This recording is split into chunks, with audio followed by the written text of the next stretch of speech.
All right, everybody. I think we're going to get started. Good afternoon, everybody. Thank you all for being here. It's a pleasure to see all of you. Um, welcome to what will then be the concluding event of the official launch of the Banned Scholars Project here at UC Berkeley, particularly in the African American Studies Department. My name is Michael Cohen. I'm going to get things going today before we hand it over to our guests to speak. And just as a reminder, we are joining you today from the campus of UC Berkeley, sited on the territory of the Huchun, the ancestral and unceded land of the Chochenyo-speaking Ohlone, the successors of the sovereign and historic Verona Band of Alameda County. We recognize that every member of the Berkeley community has and continues to benefit from the use and occupation of this land since the institution's founding in 1868. We acknowledge and pay respect to the Mwekwa Ohlone ancestors, people today, and the Mwekwa Ohlone future to come. One way to make concrete such acknowledgements is through the payment of Shumi land tax, a material way for non-Indigenous peoples living in the East Bay to participate in the rematriation of land to Indigenous people. With this in mind, the Department of African American Studies began a practice of giving Shumi quarterly to the Indigenous women-led Sogorete Land Trust, an urban land trust founded in 2012 with the goals of returning traditionally Chochenyo and Karkan lands in the San Francisco Bay Area to Indigenous stewardship and cultivating more active reciprocal relationships with the land. You can find more information on Shumi land tax at sogoretelandtrust.org. I want to offer a set of thank yous before the introductions begin, in particular to Alisha Gaines, who is our first band scholar. We'll give a full introduction in a moment. To Robin D.G. Kelley for being the absolute model of scholarly generosity and commitment. We want to thank Alexandra. I want to thank Alexander and Francesca, our graduate student assistants. We want to thank our co-sponsors. Oh yeah, sure, let's just clap it up. All right, why not? I get it, I'll pause. I want to thank our co-sponsors at the Social Sciences Matrix for this postmodern space, the Berkeley English and Geography departments. We want to thank particularly Eva Cito for hosting us in the Matrix here. We want to thank and congratulate our illustrious and outgoing chair, Nikki Jones, in the Department of African American Studies, and the incredible staff support that we get from Sandy Richmond and Maria Herrera. We need to thank the indomitable organizing talents of Barbara Montano, without whom absolutely none of this would be happening. And we would like to thank the Andrew W. Mellon Foundation for paying for all of it. Now, my name is Michael Marcohen. I'm an associate teaching professor here in African American Studies and American Studies, and I am the co-director of the Banned Scholars Project with my fabulous colleagues, Nikki Jones, Eula Taylor, and Tiana Pichel. Funded by a generous grant from the Mellon Foundation, the Banned Scholars Project was inspired by Florida Governor Ron DeSantis' claim in a speech announcing the banning of DEI programs and ethnic studies teaching in Florida higher education, that students interested in critical race theory and gender studies should, in his words, go to Berkeley. While we appreciate the governor's endorsement of our campus and its ongoing influence in these fields, Berkeley's legacy as a bastion of free speech rights, it clearly comes as an open threat, not just to the teaching of race and gender in Florida, but also to public higher education nationwide. After all, Ron DeSantis is not the first politician, nor will he be the last, to attempt to follow in Ronald Reagan's footsteps by riding a hatred of all things both Berkeley and UCLA into higher office. And while Ron DeSantis failed in his attempt to turn his war on woke into a serious presidential bid, the national drive to ban these essential fields continues to spread across the nation into Texas, Utah, Tennessee, and now perhaps most troublingly of all, in Indiana. In the face of the obvious existential threat, not just to these specific and vital fields, but to the entire project of academic freedom and free speech at the public university, our campus leadership has remained inexplicably silent. From a certain entrepreneurial or neoliberal point of view, DeSantis's backhanded compliment to Berkeley was the greatest missed opportunity for fundraising in Cal's recent past. Nevertheless, if our campus leadership cannot show a fundamental commitment to defending the public purpose and public good of the public university, then it must come from us.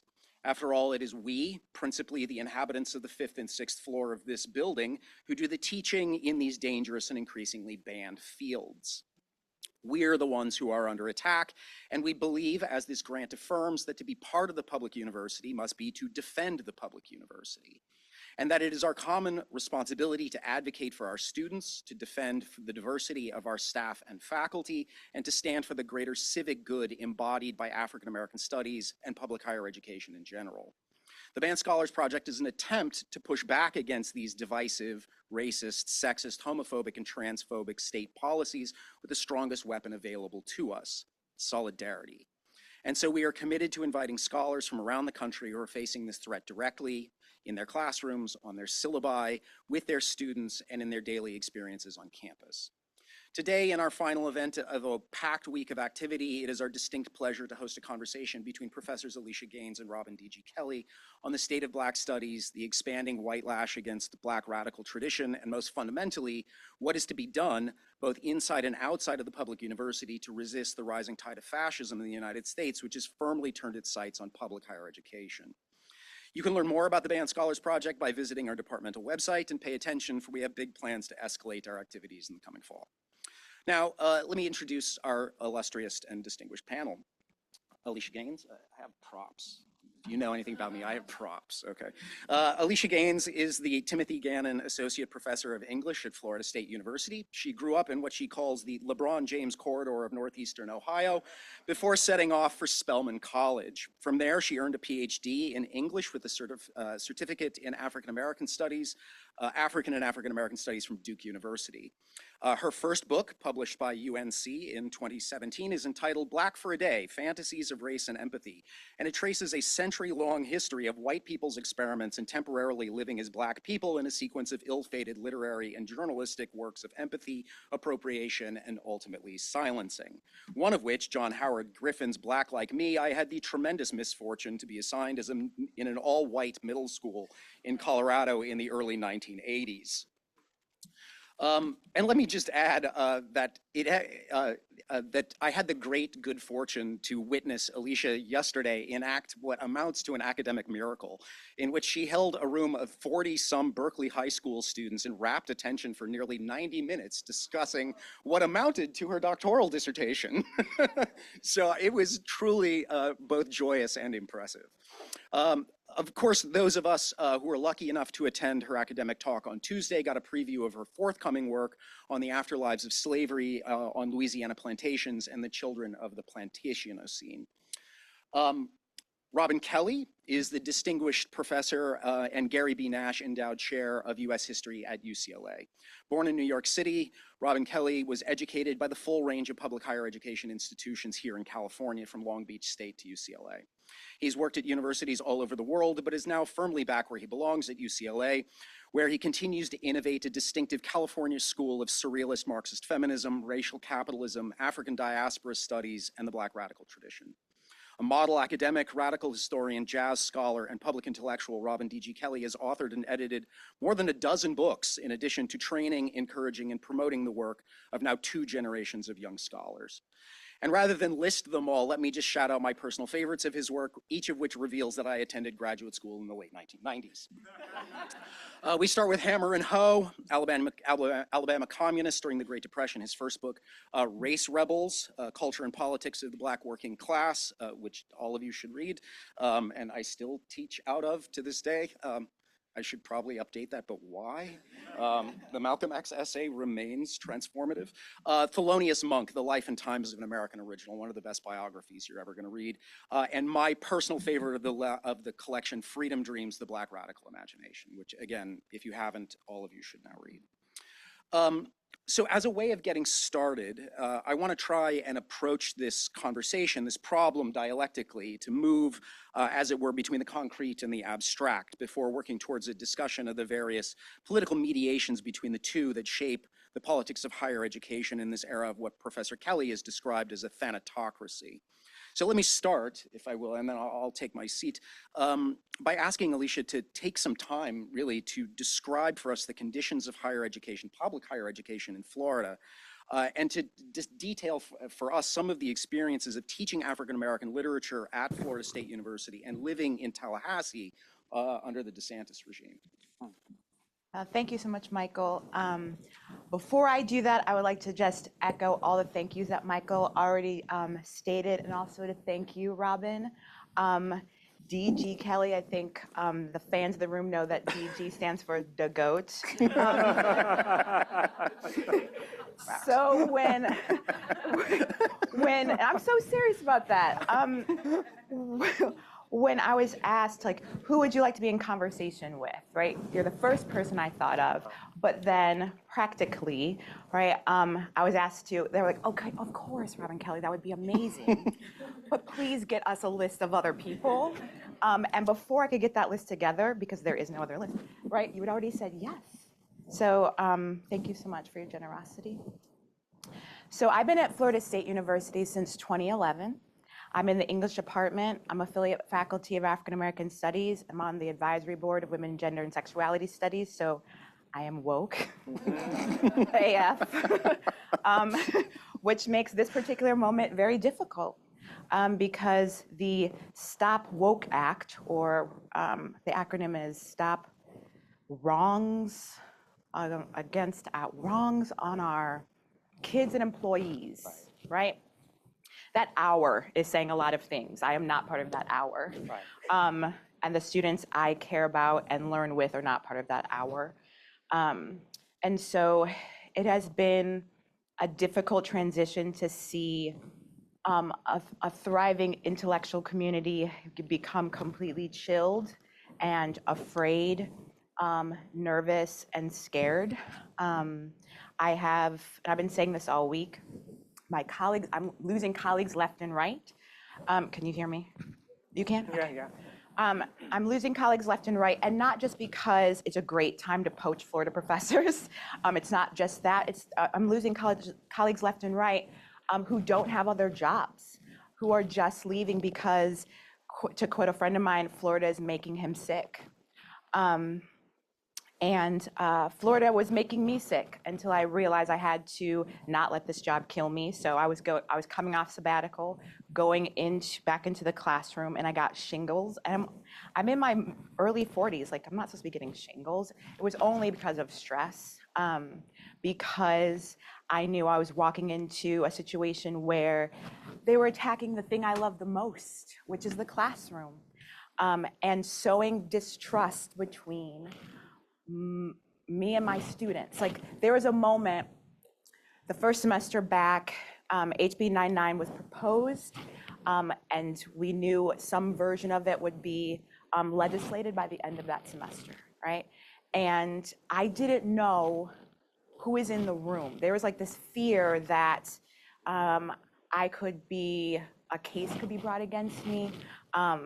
There's a law now in Florida that students can record their instructors without our knowing about it in order to use in a case against us for, to be fired. This goes for everyone, tenured or not tenured. We are all now vulnerable.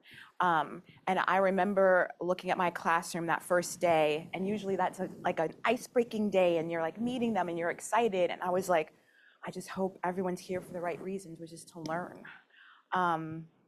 Luckily, I'm blessed enough to know that those students were there to learn and learn from each other and from me. But I've never had that doubt before in the back of my head. And DeSantis and his cronies has done that, trying to drive a wedge between the unique and incredible relationship between scholar students and scholar professors. And so, like, on the ground, it felt like just this anxious moment. We are a right-to-work state, meaning that we were told by our union, and we'll talk about unions later, but we were told by our union that if we were to leave the classroom or leave office hours to attend a protest, we would immediately lose our job. So I had to make some decisions. I can't lose my job that fast. But I also wanted to enable our students to protest. So what I did that whole semester as protests were going on is I would be in my classroom. I would let the students know. Today, I know it says on the syllabus, but instead we're screening some film that has nothing to do with anything. You don't have to be here to watch it. You don't have to be responsible for its content, so that students could take to the streets, while I could also keep my job. Like, I held office hours. And instead of having office hours in my office on the day of a protest, I held them outside where the president's office is, where their students were protesting. And I was like, we might have very loud office hours today, right, as we yell and everything. But I can't cancel them. It's stuff like that. Right. It's that creative kind of making sure you can get things done, but allow students to take the streets like we need to. At the same time, that having to do that work is exhausting. So it has been a difficult and complicated time. I am just glad that my students are sticking with me. They haven't given up, so I won't. I'll give you a hand for that. Okay, so can you hear me? Okay, great. Before I say anything, of course I'm going to say yes. And the reason is because if you don't already know this, you've had Alisha for the whole week, so you know she's one of the greatest intellectuals of all time. So I don't have to tell you that, you know. And you should read her book, read all of her work, and I can't wait for the next book, which is going to be fantastic. And we've had conversations before, and I'm really looking forward to it. So of course I'm going to say yes to this moment. And thank you for just inviting me and being part of this. Such a great idea to have band scholars. Here's the thing that I'm thinking about. There's a context for me coming here. So yesterday, a lot of us spent a lot of time drafting letters and statements to try to free Nadira Shalom Kevorkian, who is a friend, colleague, who was arrested.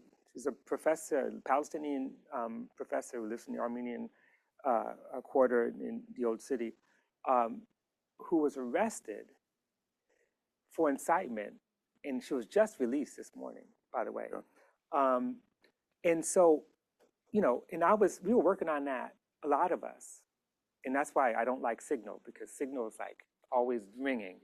I mean, so we're back and forth doing that. My daughter's as a professor at Yale, and she's one of the principal organizers of Faculty for Justice in Palestine. And you know, we're doing an event next week, and she's also a graduate of Columbia. And there, you've got this so-called president who is not standing up for academic freedom, who is basically participating in the attacks on her own faculty in front of a hearing that is actually doing the very same thing that Ron DeSantis is doing. In other words, these are anti-Semites, right, in the hearing, who are trying to destroy what we do at the university. They don't, all they care about is the new dispensation, when, you know, the days when Jesus comes back with his machine guns and destroys all the Jews, and then they'll take Israel back for the Christians. That's what they're thinking about. Meanwhile, they want to destroy everything that we do. And of course, Florida is ground zero for that. I'm thinking about the young sister, Asna Tabassum, who is brilliant. You know, she was valedictorian at USC and told by the president that she can't give her speech. So when we talk about fascism, you know, there's almost like no daylight between those of us trying to stop a genocide and those of us trying to teach about genocide, right? And so that's a very heavy place to be, and it signals the kind of danger we're facing. The first thing I did in my class yesterday was I didn't say a single word. I played for them the 11-minute and 46-second clip of Paul Robeson testifying before House Un-American Activities Committee. If you haven't heard it, listen to it over and over again, because he's speaking exactly to what we're dealing with, the kind of new McCarthyism, which has never died. It just escalates, right? So in thinking about, and then this is sort of, you know, of course, we're going to get to the question of what is to be done. The thing I just want to emphasize is that these struggles are directly connected, and they're connected in ways that I don't think we always see. That academic freedom and free speech they're related, they're not the same thing. Academic freedom is what we fight for, and that is the right to be able to study, debate, analyze, critique things that may be uncomfortable, may be difficult, may be challenging. And it's not simply the right to say whatever you want to say. It's the right to examine, with sometimes evidence-based, theory-based, whatever it is, difficult things, and to be able to disagree, and to even challenge the status quo. But what's happening in Florida is being replicated all over the country. Now, of course, everyone thinks we're in California, which is the left coast. But you know, the battles we've been having over ethnic studies, you know, at the level of elementary, junior, and high school. So it's not like we're immune from that, you know. So these are the things I've been thinking about. And I guess one thing that we probably should talk about is, you know, well, besides, again, what is to be done, is what impact is this having, like, on the next generation? Both our graduate students, the undergraduates who we're trying to encourage. You know, I have this conversation in my office all the time. All these students, like, I want to go to graduate school, but I see what's going on here, and I don't think I want to do that now. You know, I want to work for a nonprofit. It was, that's even worse. But what impact do you see this having on your students? So a couple of things. For my undergraduate students, I had this moment in my class this semester that what was HB 999 and became SB 266, which is what actually passed. She came up to me after class, tears in her eyes. This is a young Black woman who, in the middle of my class, she's like, I want to do this, right? I want to be a Black Studies professor. And then all this is happening, and she comes with tears in her eyes after class. She's like, what are you going to do? What am I going to do? I said, you're going to do, like, we're going to do the thing. We're going to keep doing this. But she is one of the bravest and most courageous and thoughtful students I've got. And so for her to have that level of doubt, right when she's finding what she wants to do, it broke my heart. It broke my heart. I've got queer and trans students who are fleeing Florida for reasons I completely understand. We didn't have any trans students accept any graduate fellowships this year at FSU in our Department of English, and not one student specifying the field of African American literature accepted a fellowship because they're afraid to come to Florida. So the effect is, I mean, it's working. What they want to do is working, where people are scared to come to Florida, and there's a whatever you want to call it, a brain drain or something like that, even among the students, right? This is not just about just the professors. And then the sort of fear that some of the students have about being able to get a job, or what is my Florida degree gonna mean now? I'm hearing that a lot. Like, is it worth the paper it's written on? And I can't look at them in the face and say, yeah, degree from FSU looks great right now. It doesn't. Even though we're continuing to insist on teaching the things we're teaching, at least I am, I can't speak for everyone, that doesn't mean that the quality of education is not suffering, and that students aren't feeling rightfully attacked. I mean, the legislature asked for all the health records of every single student who got gender-affirming care, and they were turned over. So how can, when things like that are going on, it's very difficult for me to look a student in the face and say, yeah, it's safe to stay here. It's not in a lot of ways. And to speak to also to the sort of what's happening in Florida is happening other places. At the beginning of all of this, it was really painful for me to see, colleagues at other places sort of laugh at what's going on in Florida. Right? Florida's a funny state. It looks like a dick. Like it's,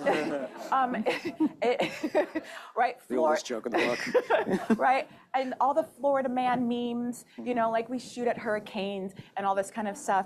But then that sort of humor was used to kind of talk about this situation, which is Right. not funny. Right, it's not.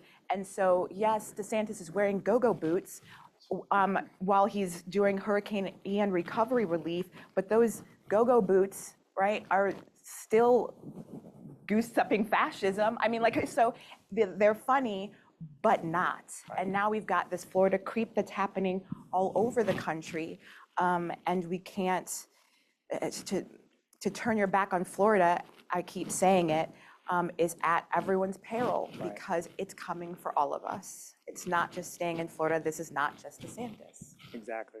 It's so funny. That's what I was telling my students, that they're coming for you. And they're like, what? And you know, UCLA, as well as Berkeley, Berkeley's under investigation now in a significant way. It's amazing that in the 21st century, given all the protocols around confidentiality, that they could even demand and get that information.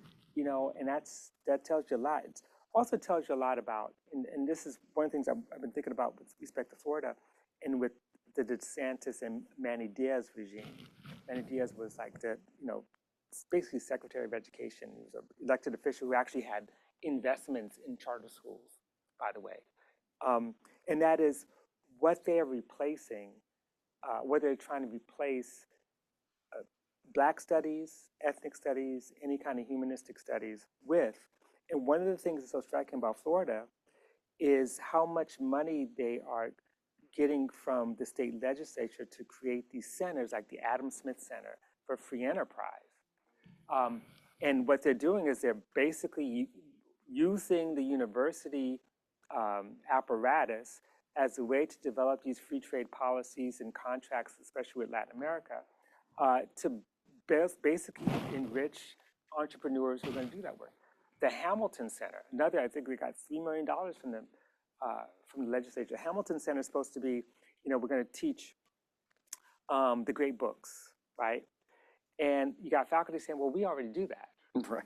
But it's not like, it's not even like they care about the so-called great books. They care about a very explicit ideological education, a kind of brainwashing.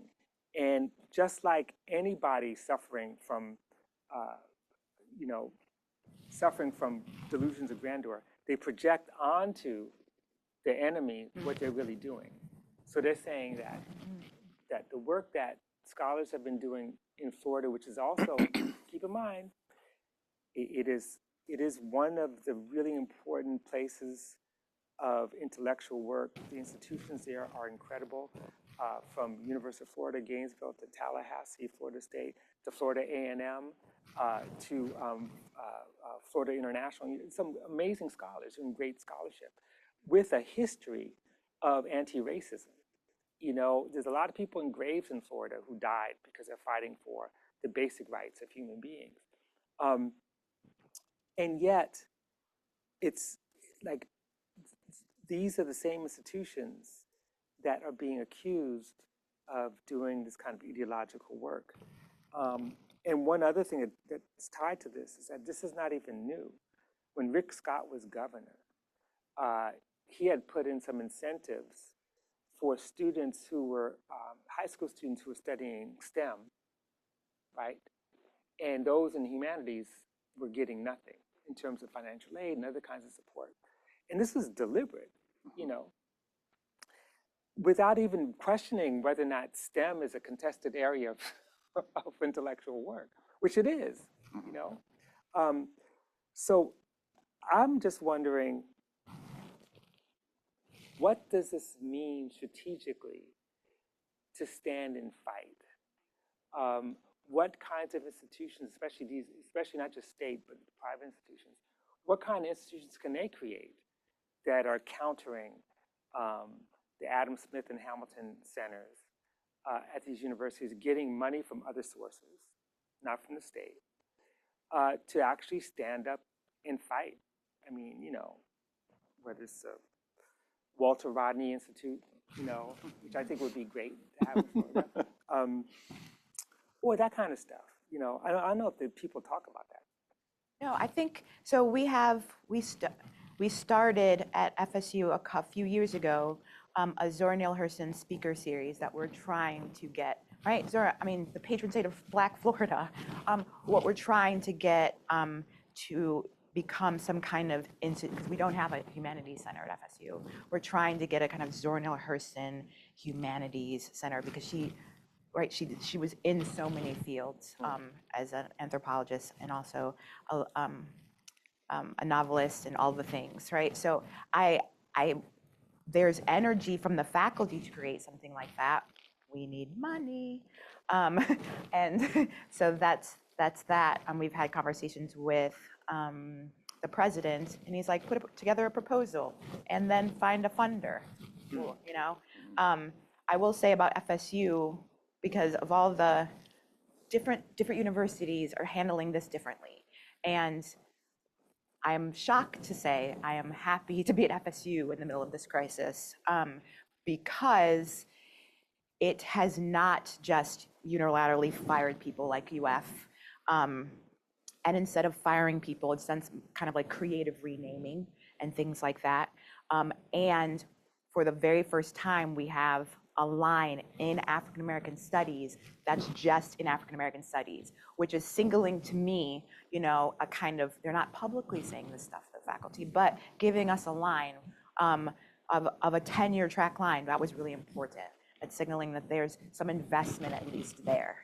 But yeah, we need to be creating these kinds of centers against, you know, we need the Paul Robeson Center, right, to counter this Adam Smith nonsense, for sure. Well, maybe you could speak a little bit about the summer school work that you talked about the other day, like where you are really sort of outside the university doing a different kind of public education. Right. So I'm co-humanities director of the Evergreen Plantation Archaeological Field School, which is a field school at Evergreen Plantation, which is the most intact plantation in the Southeast. It's got 2 big houses. It's got 2 everything. It's weirdly symmetrical. But what's important is it's got 22 still standing slave cabins. And so the students do archaeology in the morning, so they're actually excavating. And then in the afternoon, they're taking a class, a Black Studies course on the afterlives of the plantation with me. And then that's Monday, Wednesday, and then Tuesday, Thursday, my colleague from FAMU is teaching a literature course on the Afro-Gulf South. So it's intercollegiate, it's interdisciplinary, and they're contextualizing what they're finding in the cabins with what they're reading in our courses. And we strategically made sure that FSU and Florida had nothing to do with it. We did not seek them for funding. It's run by the Institute for Field Research, and then we got private grants. So we could do what we needed to do without DeSantis coming for it.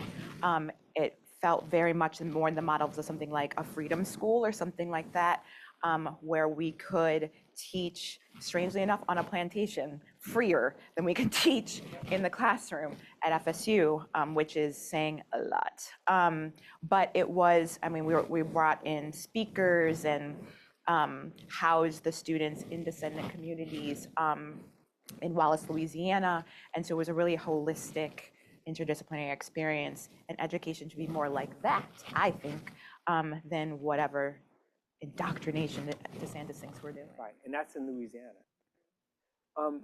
Have you got any kind of pushback from FSU? Well, I guess not from FSU, but has there been any like word from, you know, circulating among elected officials or some of the right?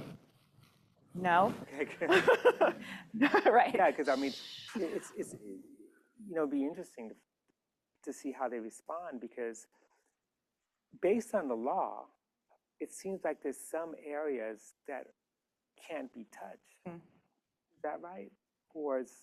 But they believe that every single institution connected to Florida could be touched. The law is so poorly written and so nebulous and weird that they don't even know what they're doing. I don't even think they know what to enforce. But the fact that nebulousness is what's scary, because we don't know what they're enforcing. And so on one hand, there's, you know, administration, no. Our union is saying, teach what you teach. We will, and then if something happens, you will have, you know, legal defense. But we're like, what does that mean? What does that look like? And how are you really going to stand up for us? All of those questions are still unanswered. Tenure has been, because it wasn't just coming after what we teach and how we teach it, but they also came for the union, and they also came for tenure. So now, after jumping through flaming hoops, right, to get tenure, we have to jump through those flaming hoops again every 5 years, and then they can fire us without cause. Based on the new law, right? Yes, based on the new law. Exactly. No, I did read that. Yeah. So what about the union? Talk about the union. Talk about the union. Sorry, I was anticipating. No, yeah, talk about the union. So, I'm glad the union's there. It's not perfect, but we at least have some recourse. So, at first, before the union busting attempts, we had to meet 50% level of membership across for faculty. Grad students are also unionized at FSU. Then they raised that 50% to 60%, knowing that would be very difficult for us to meet. Before, you used to be able to pay your 1% to 1% of your salary or your union dues, and they used to come out of your check pre-tax. You never miss it, right? I didn't get it, so I don't miss it. They stopped that with this new bill. So now it is now like with our actual paycheck, and then it has to come out separately. We either had to pay by check, it can't be deducted anymore like they did with our paychecks. We have to pay by check or set up some kind of bank draft. That was just another bit of bureaucracy to try to bust the union. But the union still stands. We were able to meet our 60% membership at like literally at the very deadline. And the union has been very consistent about, we are going to fight this in the court system. So they're less in the street and they're more in the court. They give us guidance about, you know, how to teach. They basically put things in 3 tiers. High risk teaching means keep doing what you're doing. Medium risk teaching, they give you some language to use. Like, don't say this, say that. And then low risk teaching is you don't talk about any of these topics at all. And so I got the memo from our union, and I sat my partner down and I was like, I need you to know I'm going to be in this high risk category right here. I called my mama and I said, Mom, I got to read you something, and I'm going to be in this high risk category. And she said, of course you're going to be in the high risk category.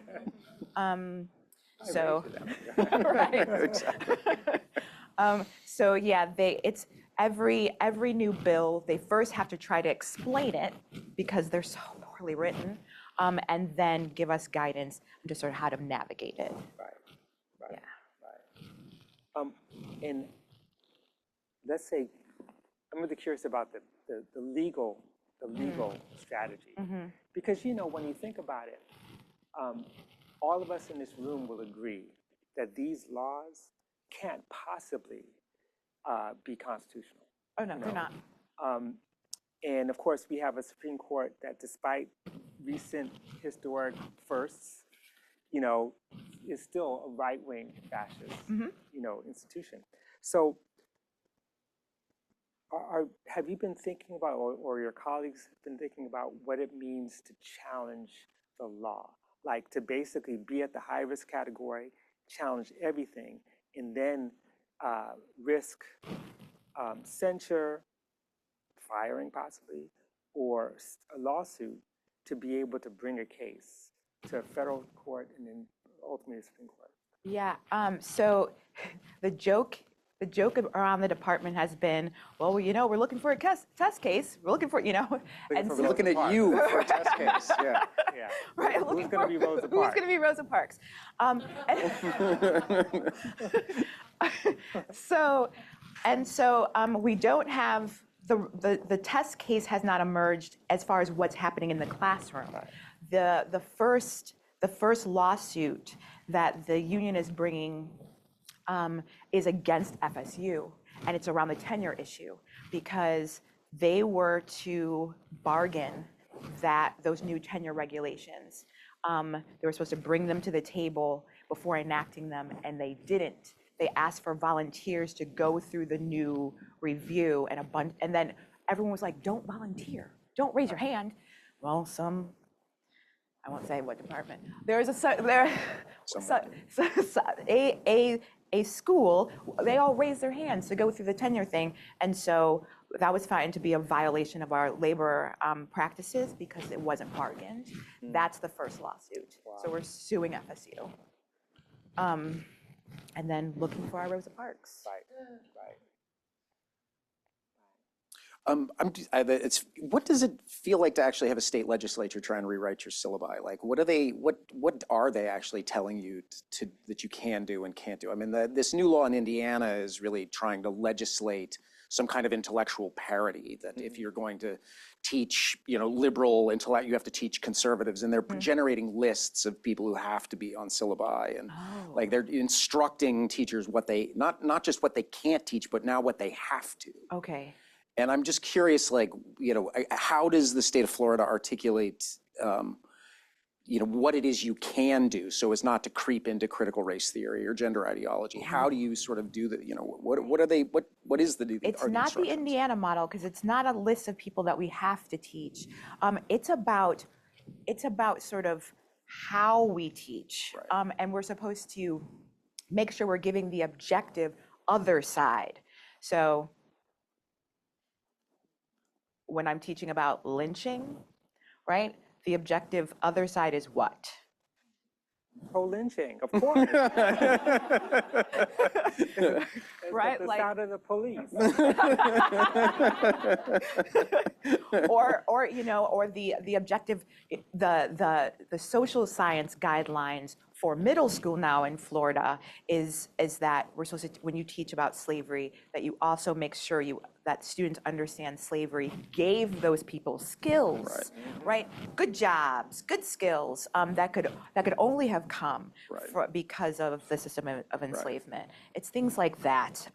This kind of other siding, the making sure that you are, as if we're not already doing that, as good scholars from intellectual programs, but since they don't know what we do in the classroom, which is, I mean, that's largely part of this. They have no idea what we're doing in the classroom.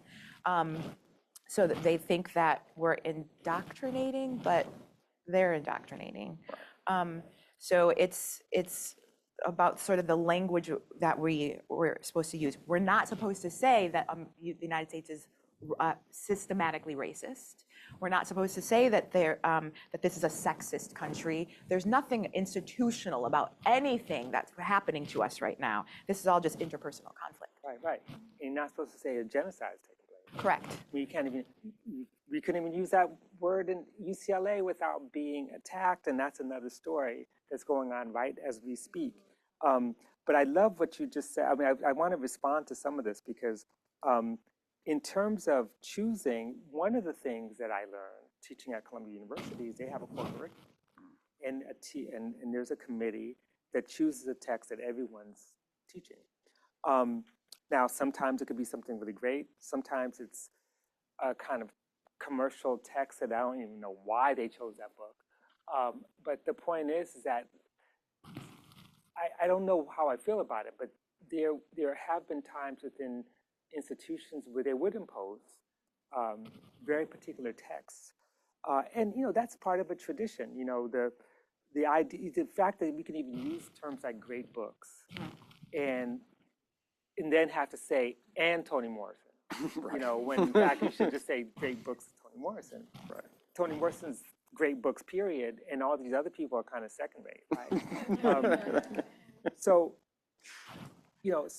this idea of how to teach, I think, just some reactions. I mean, I remember when they circulated the language around slavery being a source of teaching skills, of instilling skills on these unskilled African people, African captives. And I thought that was so funny because, by the way, that's some scholarship that goes back to a specific body of work that was using cliometrics or well, not cliometrics, but econometrics as a way to determine, it's such an advancement, I think, determine like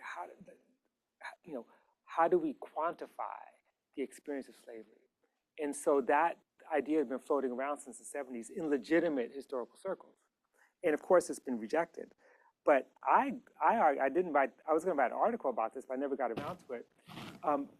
My argument is that, when you look very carefully, Africans brought enormous skills to North America. So the truth in the matter is that all these Europeans who didn't even know how to grow rice, right?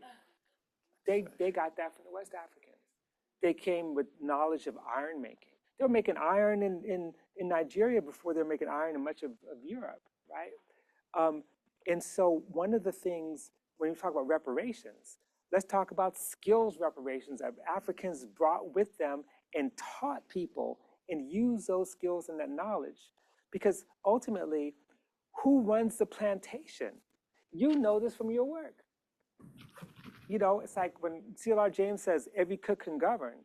He's also saying that, it takes the skill of the African captive to run a plantation to keep these people alive. Because if they weren't around, they would just disappear. They would die.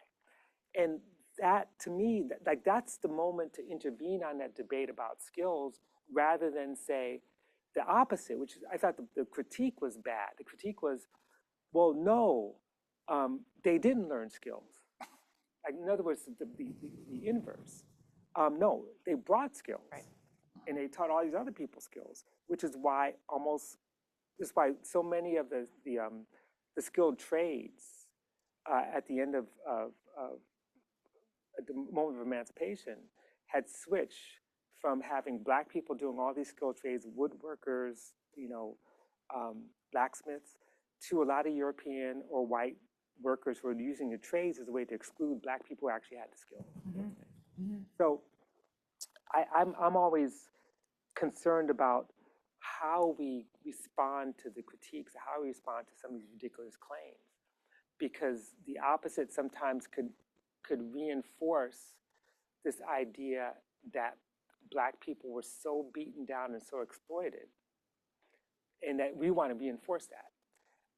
When they're trying to say, no, you weren't so exploited, and therefore you benefited from slavery, which of course, that's an argument that Ulrich B. Phillips made back in 1919. So I don't know. When I think about also our own curriculum, both at UCLA, but I'm assuming at Berkeley as well, but at UCLA, all that stuff is always contested, and the classroom has become an interesting space where we talk about how you talk about lynching. There's so many things that I can't do in the classroom that I could do like 10, 15 years ago. Things you can't say, things you can't show, because of trauma. And I know that's real, but one of the things that disturbs me sometimes is that the same people who are like watching Black people getting killed on their phones and put it down and say, oh, you can't show that picture of not even a photograph, but an illustration of the water torture, in the Philippines, or lynching. And not to say that we need to see that, but there comes a point where, at what point do we, expose our students to really difficult things? Like, where do you draw the line? And I have to say a very funny story. I taught Black Reconstruction as a undergraduate seminar. And this is UCLA, which meant I had no Black students. Not a single Black student. And it was a big seminar. I had 25 students all trying to get into this class. And the course was actually called Abolition Democracy, but our main text was, we just read Black Reconstruction beginning to end, along with supplementary text. And I was reading a passage, and if you know, he uses the N-word like 18 times in that book, either 13 or 18 times, which of course he's making a point about the way in which Black people have been dehumanized. And so I was reading a passage and had the N-word, and I said it. I just read it. And then I said, okay, before you all report me, just know something. That hurt me more than it hurt you. Right. You know? And of course, they don't know what it's like to get their ass whipped, so they don't know what that means. Like, all these young people don't know that. But when I said, it was like hilarious, but they didn't get the joke. But that hurt me more than it hurt you. So like, you're gonna be traumatized by the N-word, all you white people. and I'm the one saying it. A true story. It's amazing. That's amazing. I want to go back to when you were talking about how we responded to that moment about the skills, right? Because it's so important. It's so important because when I was at Evergreen, I'm digging through the archives. Now, Evergreen, it's located in what they call the German coast. So this is Southeast Louisiana, where these German settlers have come. They can't do anything. They are dying, they are starving. If they don't get their food sent from New Orleans, they have nothing. And so someone, a person's coming to check to see how they're doing, right? Because they've been given this land.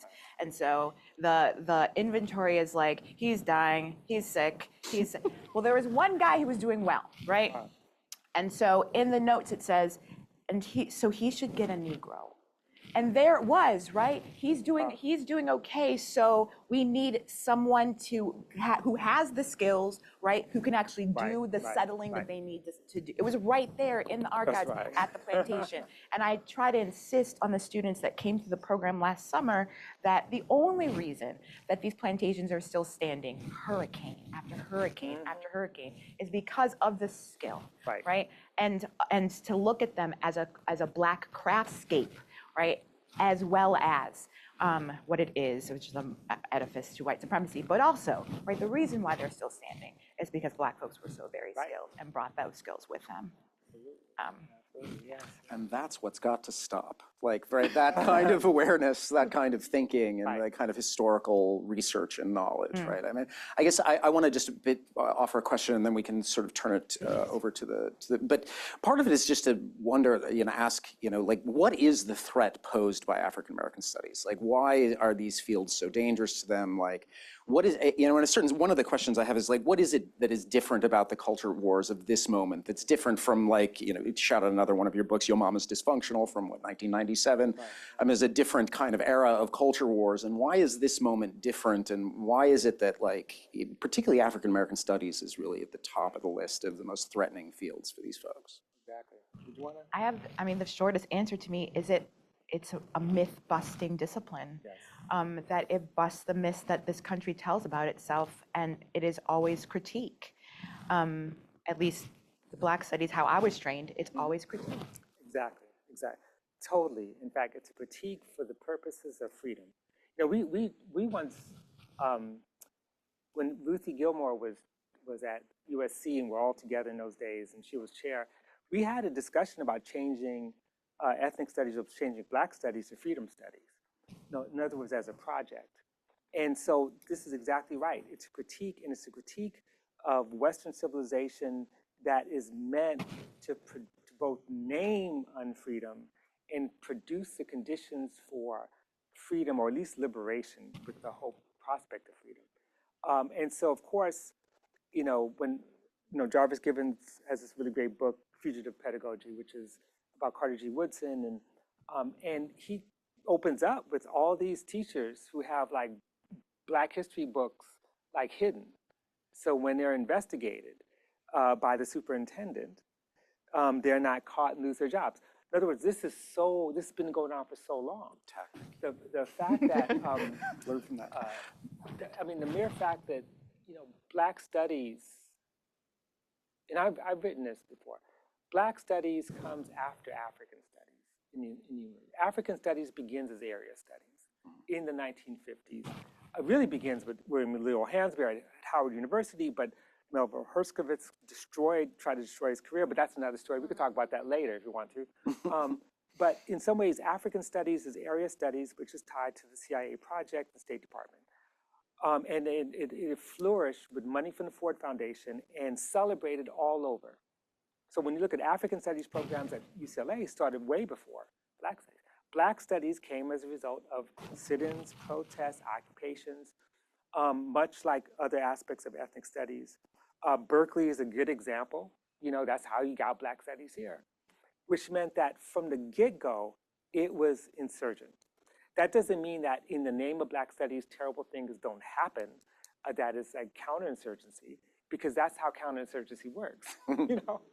I mean, we could name some people, and they make a lot of money too.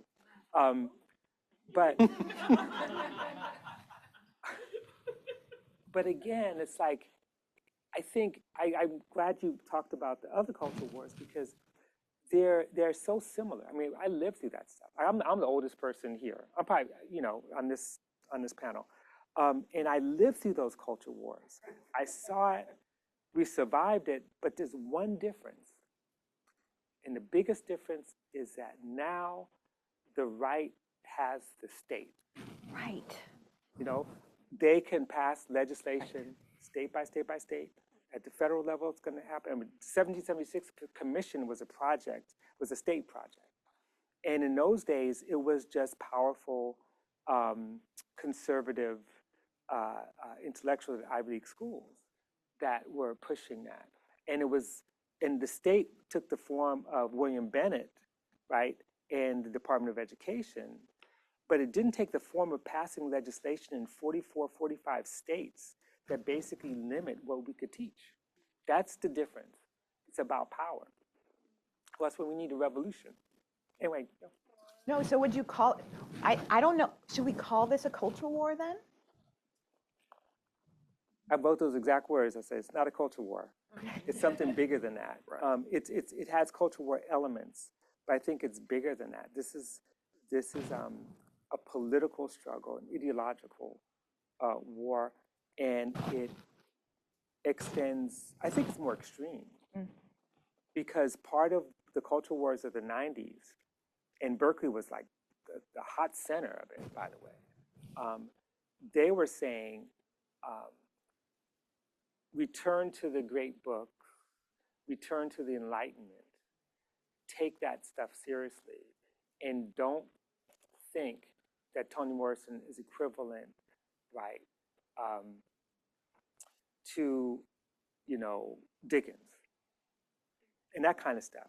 Now, it's like, you can't say that. You can't even talk about that. We're not even talking about equivalency. We're talking about banning. And the word ban, scholars, is excellent, because that's a very different thing than, the return of Western civilization. It is colonial in every dimension. Yeah. Thank you for that. Yeah, that was great. That was the answer I was looking for. Thank you. That's extremely helpful. Can we get some questions from the audience? We have about 20 minutes. Yeah, in the back there, please. Yeah, go ahead.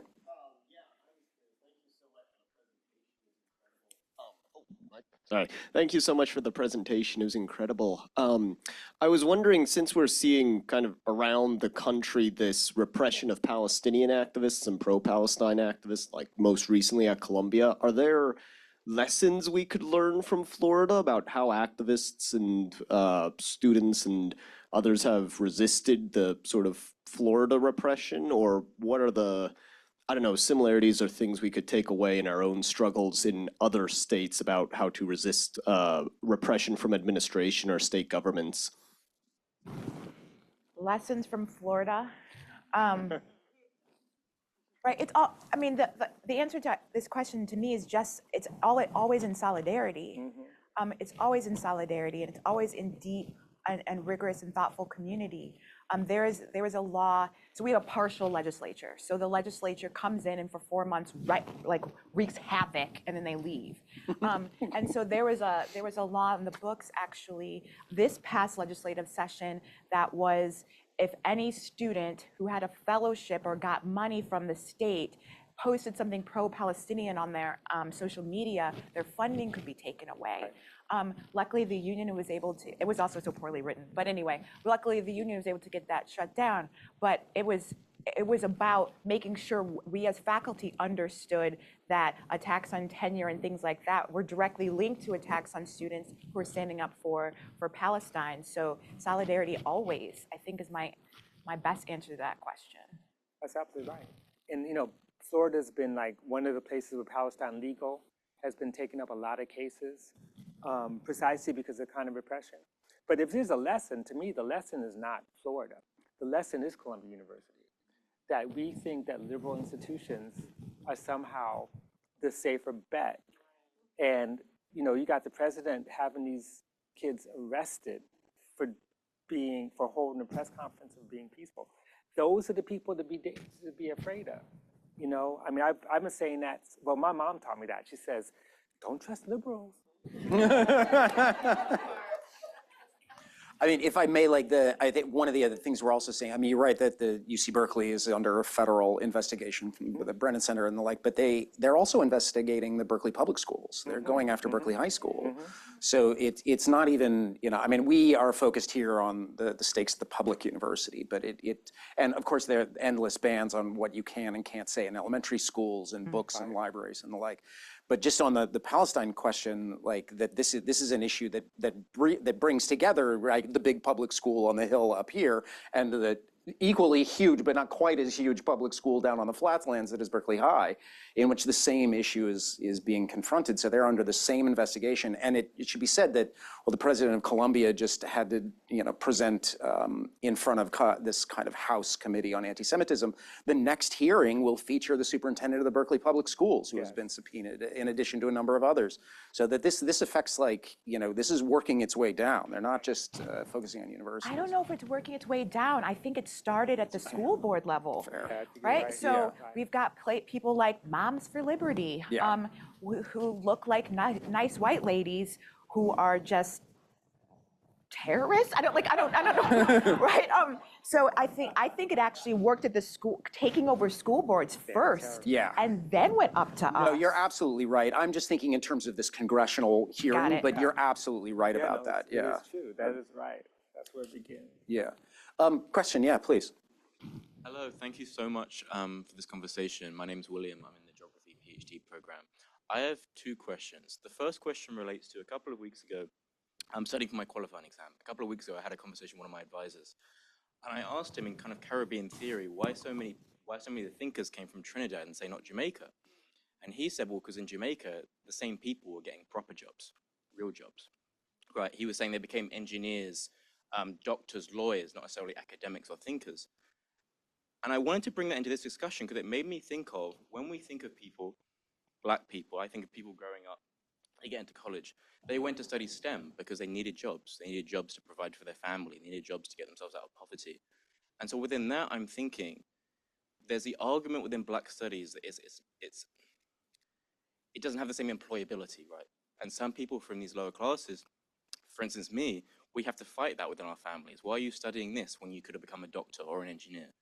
And so thinking about that theoretically, but in policy-wise, should we be thinking more about, for instance, like Black studies minors as opposed to majors? So people can study other subjects, but still get a grounding in this field. And how do we deal with that? And the second one, just to tease out something that was present in your conversation is, they're editing curricula, they're editing classrooms, they're challenging what you say. But the other thing they're doing is creating and substantiating and building off of all of the barriers that prevent people from getting into that classroom in the meantime, right? The people in prison, the people in the alternative schools, the people in segregated and special ed, the people not getting the proper disability accommodations they deserve. So I'm wondering, to tease out your conversations, whether you can speak about in the context of Florida, how this banned scholar kind of larger project, how that also maybe reminded everyone or made more evident all of the structures that meant you have only no people in UCLA in your seminar. So yeah, those are the two questions I have. But thank you so much.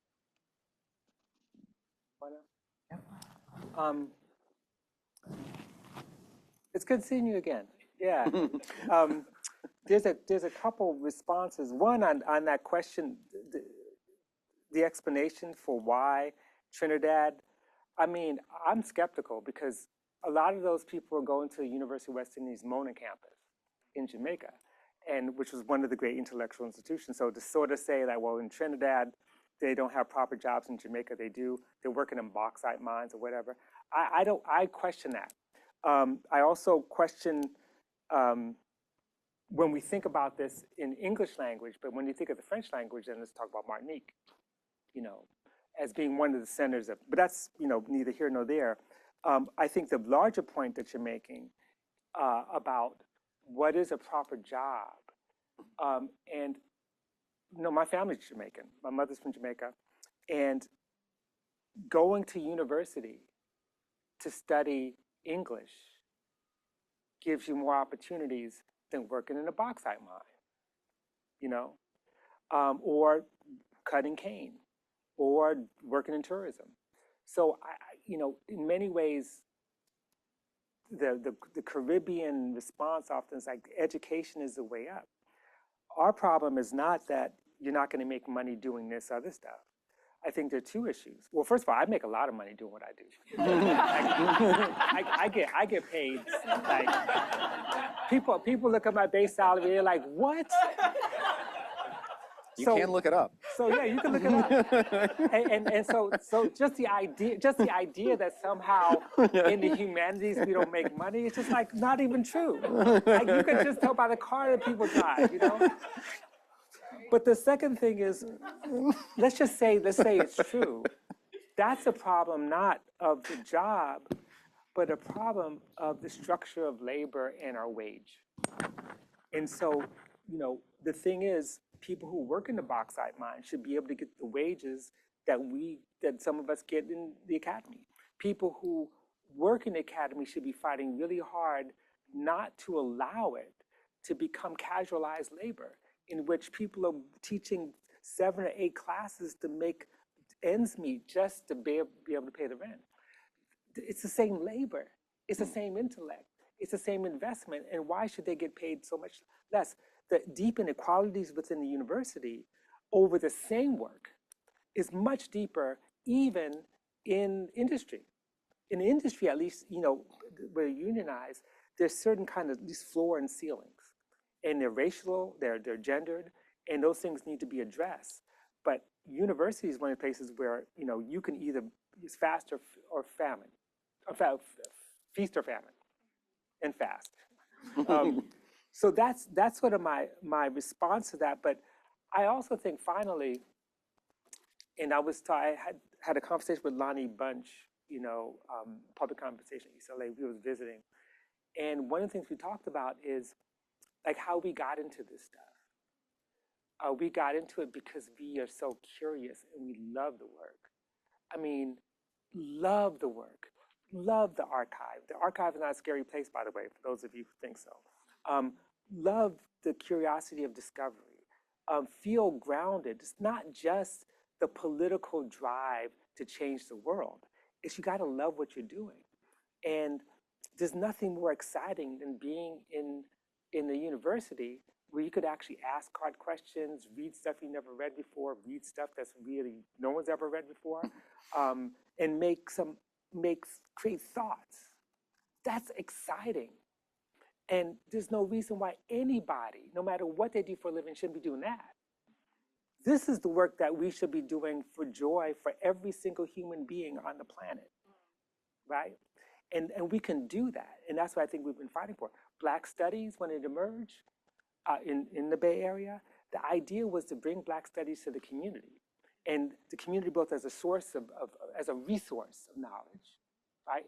To draw from, and as a space where people could learn and teach each other. Because Black studies wasn't meant to be a career, it was meant to be a way of transforming life itself. So we need to go back to that. Then you wouldn't even think about this as in terms of vocation. You know? Great answer. Hi, thank you very much. It's been amazing listening to you guys. Not only are you guys so brilliant, but so courageous, and it's so clear what you stand for, and that's really inspiring. I am a composer, and I'm a professor on this campus. And part of my research, I work on decolonizing classical music. And I have a particular problem that I've noticed having chaired multiple committees, hiring future colleagues. I think intellectually and politically, my colleagues all understand, or I think they understand, the importance of diversifying our field. But because music is an embedded art, and as Resmaa Menakem says, a lot of cultural biases are embedded in the body, not in the thinking brain. When it comes to that decision-making moment, these cultural biases, they speak so emotionally.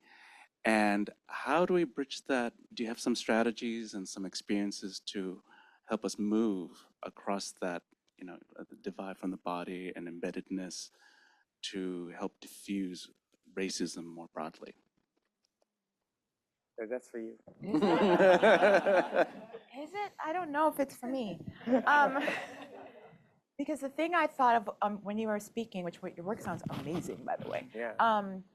is what we did in the Department of English, which was to hire a bunch of they were called targeted opportunity hires, to basically increase the number of faculty of color in the English department to start matching the student population levels. So FSU we're just shy of hitting the student population levels that'll trigger all the things that happen for us to become a HSI, Hispanic Serving Institution.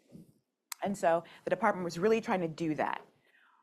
And we did. We hired a bunch of folks. And then those are the very folks now who are leaving, because putting them in the room, right, but not changing the culture and creating the community for them to thrive and have enough of collective care to withstand the moment that we're withstanding, that was our mess up, right? Because we didn't do that work before we started trying to just make the numbers increase.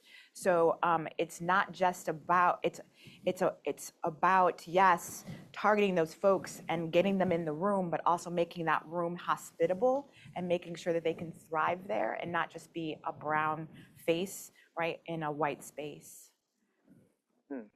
That's a great You were the person to answer that question. Exactly. Well done. That's perfect.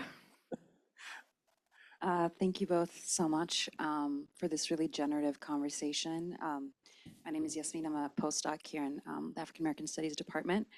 I'm wondering if you could talk a little bit more about solidarity and what it means in this moment and going forward in terms of how we envision the future of Black studies. And I'm thinking in part about some of your work and broader work around fugitivity and marronage in the academy, and what how we've always had to do this work, right? But also thinking about this moment where the conditions, right, for doing the work are becoming really stark and look different across the country. And in thinking about that, I was thinking about the ways that in kind of broader Black studies and Black diaspora studies, there's always been this conversation around what Gloria Wecker, borrowing from Adrienne Rich, called the politics of location in doing this work. We are differently positioned in doing this work. We have access to different resources, different protections, different intellectual tools. And that also means we have to be in solidarity with one another, right? Even if we're all in this shared project of critique in the service of liberation, right? So I wonder what that means for us in this moment, especially when, as you say, it's not just Florida, it's not just red states, it's not just, the liberal universities are not havens for doing this work. So how do we engage in solidarity? How do we think about fugitivity? How do we think about the politics of location in this moment? Right. Well, I'll say a few things. And Please. by the way, this is a really great book that Astra Taylor, and I can't remember the other author, just wrote on solidarity. Just came out. It was about to come out. And solidarity is a tricky thing because solidarity sometimes gets collapsed with unanimity. That does say that we all agree, and then that we build that solidarity through agreement, when in fact you don't have to agree to be in solidarity. You have to just simply support the broader project and know that people are under attack and you stand with them. And to do that, that's why I love the fact that you said politics of location. This is a critical aspect of it, because sometimes we can't assume that we know what the people we're in solidarity with are dealing with. And that's where we have to learn from each other. And know that even the boundaries of the spatial boundaries are not even limited to the United States, but Black studies everywhere. You know, there's actually a new book about Black studies in Japan and about anti-Blackness in Japan, actually. But the point is that we have to be in conversation, learn from one another, like we're learning right now about what's happening in Florida. It's things that a lot of us didn't know. And not always to simply sort of be on the same page, but to be able to stand up in the most effective way possible. Also recognize that solidarity is not always like this, you know. It's like the famous Zora Neale Hurston says, you know, it's your kinfolk, not your skinfolk, you know. And that means that sometimes we are going to build with people who may not be Black. And then also recognize that there are people who are in Black studies who are Black who are actually the problem. You know, I mean that's just the truth. And if we think of Black studies not as cheerleading for the race, but rather as insurgent scholarship that challenges even our own assumptions, then we start to see who our friends are. And we start to build new generations of younger scholars who are coming up who begin to see it that way. And, you know, that's, to me, all that's about solidarity, you know. Solidarity is really hard work. Solidarity sometimes means taking stands that you don't quite understand, but you study to understand them. And finally, and I've written this before, that solidarity sometimes means building with people who don't even like you, because you have to under those circumstances, meaning that they're not your enemy, they're just confused. You know, and you build, and our job is to teach people who are confused not to be confused. You know, like we can't just like dismiss people because they say the wrong things or don't know how to be politically correct, or, you know, you teach them. That's our job. Like my third grade teacher always tells me, like to this day, she's like, every time I complain about my students, she goes, well, they're your students. That means that your job is to help them. So, you know, like I really appreciate what you said about decolonizing classical music. Obviously, you must not have a lot of friends in the classical music, which is exactly the point, that you're bringing them along and you're creating the space to build a new way of thinking about this music, which is so extraordinary, you know, and helping people. That doesn't mean that we're doing DEI work. No, I'm talking about like radical solidarity around building certain principles, and bringing people along who may not understand those principles yet, but we try, and we try the best we can. You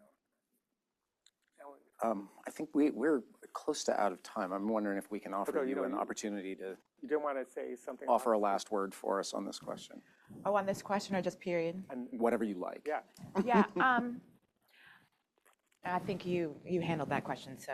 Yeah. I told y'all, DG stands for the goat. But I'll just say this, because it's something that it's been one of the mantras that's been getting me through this moment, and it's from Audre Lorde's A Litany for Survival, and it's that last stanza. So it is better to speak, knowing we were never meant to survive. I'll leave it there. That's it. Thank you. All right, well, thank you all for being here. We really appreciate all of you showing up on a Friday afternoon for our illustrious panel. Let's just have another round of applause for our two guests. Thank you all. And watch this space. The Band Scholars Project will be back in the fall. So thank you all.